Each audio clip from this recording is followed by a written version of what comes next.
Hello, and welcome to Season 6 of the 40 Drinks Podcast. I'm your host, Stephanie McLaughlin, and I am thrilled to be back with you after a short and restorative break. You know, sometime in the years around your 40th birthday, many of us start to feel what I call the ick.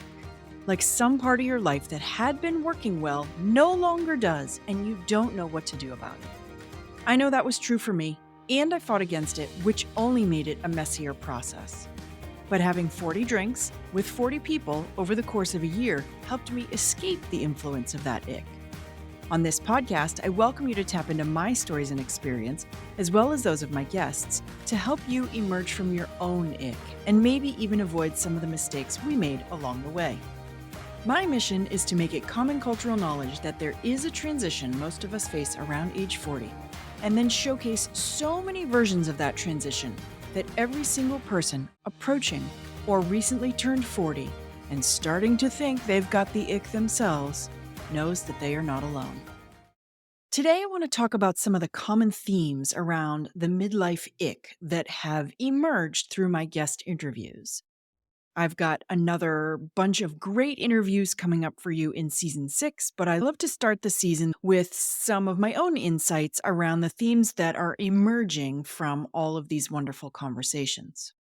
Before we get into the themes, though, I feel like it's important to define what I mean when I say the ick. It's become a bit of shorthand for me, but if you're new here, I want you to understand what I mean when I say it. I use the ick to describe that feeling of unease or discomfort that many people start feeling sometime around the age of 40. It's usually plus or minus about 5 years. The feeling is usually pretty vague and difficult to pinpoint, but it signals that something in your life is no longer fitting right. It's usually not anything specific. It doesn't have any sharp edges. It's just this sense that things aren't quite right and you're not exactly sure how to put them right. Now, I know that people who are turning 40 these days do not resonate with the concept of the midlife crisis. And it's not always a crisis, so I get that. And the way that I use this term, the ick, it's a little different from the stereotypical midlife crisis as well. When we think about the midlife crisis, it usually evokes an image of drastic and impulsive actions, like the buying of the sports car, the having of an affair. But the ick is really much more subtle and internal. It's less about specific actions and more about this general sense of dissatisfaction or misalignment or even a malaise in your life. And a midlife crisis often implies a sense of panic or desperation, whereas the ick is more of a low grade discomfort. I usually say like chafing from wearing clothes that are the wrong size or shape for your body. It's a feeling that something needs to change, but there's not really an immediate urgency until you ignore it for a long time and the universe sends you a major wrench in your life that turns it into an urgent situation, like it did for me and like it has for some of my guests. And as well, the midlife crisis traditionally is a well known, if cartoonish, kind of concept.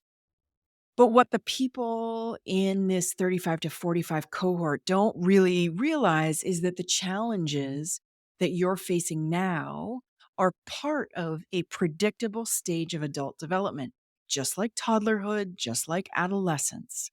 But the lack of cultural awareness that adults even go through developmental stages makes it harder for people to identify whether they're in the ick and then address it in some way. But it's a natural stage of personal growth and transformation, and it's possible to navigate it with confidence and intention. And the ick usually signifies a period of significant change, whether in your personal life, your professional life, or even just your internal life. All right, so now that I've set the stage with the ick, let's move on to some of the common themes that have emerged through 100 and something interviews so far. I've pulled 7 themes that are pretty consistent through my conversations about turning 40. Number 1, self-discovery and authenticity. So, a recurring theme in my guests' stories is the importance of living authentically and aligning your choices with your true self.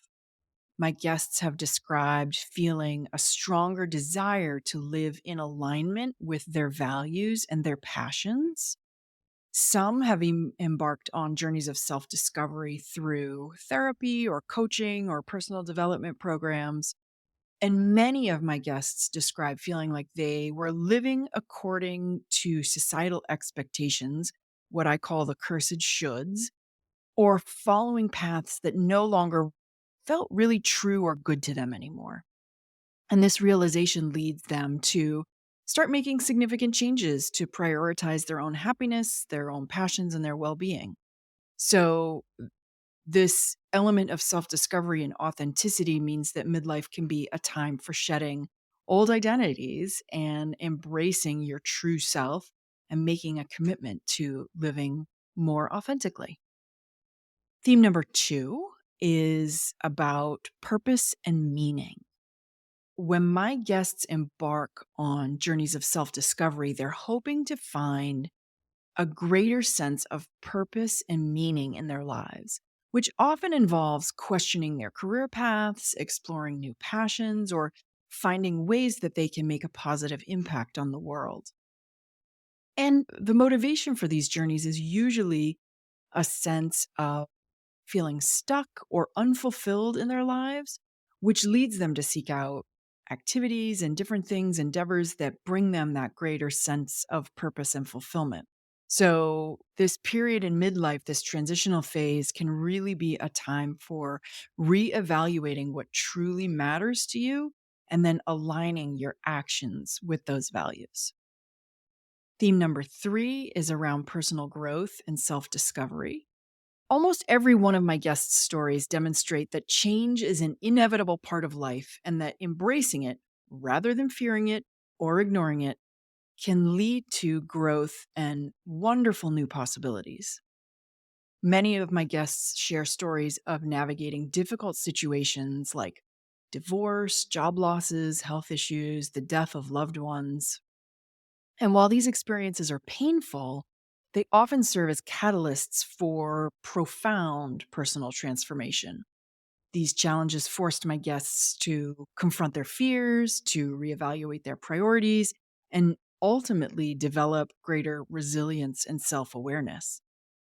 So, while some of them had a specific aha moment that led them to these significant changes, others, maybe even more people, said that discovery is not a one time event, but more of a continuous journey. They talk a lot about the importance of self reflection and trying new things and being open to learning and growing. And this can mean expanding our understanding of ourselves and how we fit into the world around us. Many of my guests had experiences with therapy or personal growth modalities that help them heal from past traumas and embrace a new level of self acceptance. And these journeys often involve confronting limiting beliefs, redefining personal values, and stepping outside of your comfort zone to pursue opportunities for growth and transformation. Theme number four is around relationships. And the podcast really dives deep into the impact of the midlife transition on our relationships. This period of time often involves reassessment of our personal relationships. Who fills you up and who wears you down? This stage of life is when it's time to prioritize relationships that bring joy and support and let go of those that no longer align with our needs and desires. We just don't have the time or the bandwidth anymore for these relationships that don't fill us up. And my guests have really emphasized the importance of surrounding themselves with supportive and loving relationships. They talk about the value of friendships, romantic partnerships, family connections that provide, and this is the important part, the sense of belonging and understanding and encouragement.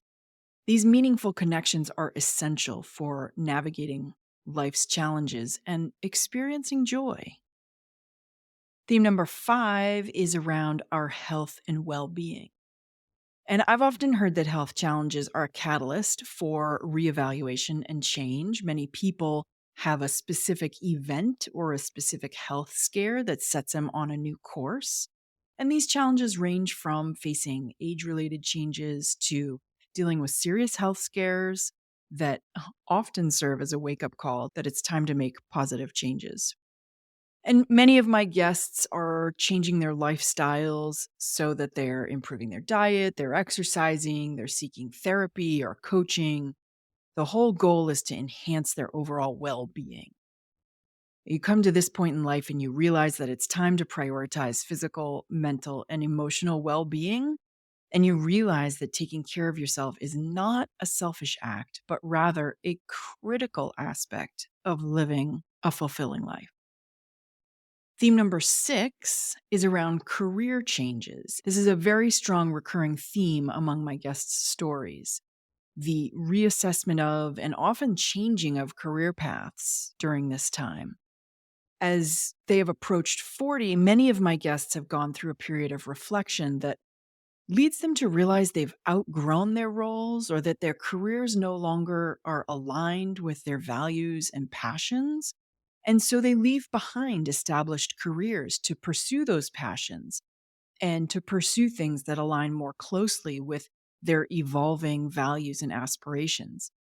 Many times, this involves starting their own business, becoming an entrepreneur, or exploring alternative career paths that offer greater flexibility and purpose.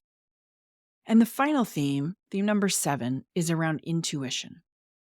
Another recurring thread throughout my conversations is the idea of people finally listening to their intuition in their 40s. Many of my guests admit to ignoring their gut feelings throughout their life, ignoring the little voices in our head.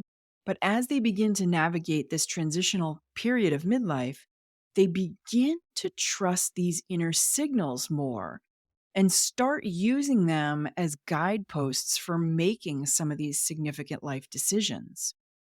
And this theme really demonstrates how we move away from the guidance of all of those external authorities around us who provide us with those cursed shoulds again, and finally start tuning into and trusting our own experience, our own expertise, and our own authority. It's at midlife that we finally get this deeper understanding of our own inner wisdom. And when we pay attention to and start trusting that inner voice and our gut feelings, we begin to make decisions that align us with our authentic selves, with our values, with what fulfills us, and with what we want our lives to be for the next many years. And recognizing and following these intuitive nudges often leads to significant personal growth and many changes in our lives. All right. So now that we know what the ick is and what some of the most common themes are, how do you know whether what you're going through is an isolated issue or part of this larger midlife transition? I say keep an eye out for any one or more of these 5 things. Recurring themes and patterns. You want to pay attention to recurring themes and patterns that emerge in different areas of your life. Are you experiencing dissatisfaction in your career, in your relationships, in your personal life? Are you questioning your purpose, your values, your identity? And individual issues can arise at any time, but the convergence of multiple areas of discontent often signals a broader need for change or realignment. Number 2 is increased self-reflection and questioning.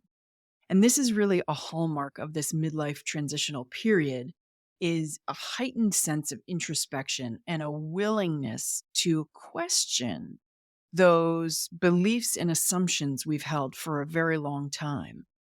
You might find yourself examining your values, your priorities, your life choices with a new level of scrutiny. And this introspection often involves challenging the shoulds that have dictated your decisions up to this point. So, this period of midlife offers the chance to break free from these constraints and to start to define success on your own terms. All right, number 3 is heightened emotional sensitivity and reactivity. So, if you're starting to experience a wider range of emotions, both positive and negative, and you find yourself reacting more intensely to situations that haven't phased you before, this heightened level of sensitivity is often a sign that you're processing some deeper emotional material and becoming more attuned to your own needs and desires. The number 4 thing to look out for is physical manifestations of stress or unease. At midlife, we can often start feeling unexplained aches and pains and sleep disturbances or changes in appetites. These can also be signs that you're experiencing a period of transition because our bodies often signal when something is out of balance, and it's critical for us to pay attention to these cues before they tip into larger issues. And then the final thing to look out for is a really increased desire for change and growth. So you may start to feel a strong urge to make changes in your life, whether big or small.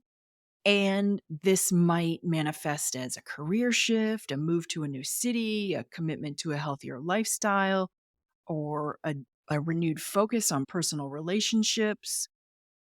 So, if these 5 different feelings sound familiar to you and they persist over time, they may suggest that you're experiencing something shifting inside of you larger than just an isolated issue.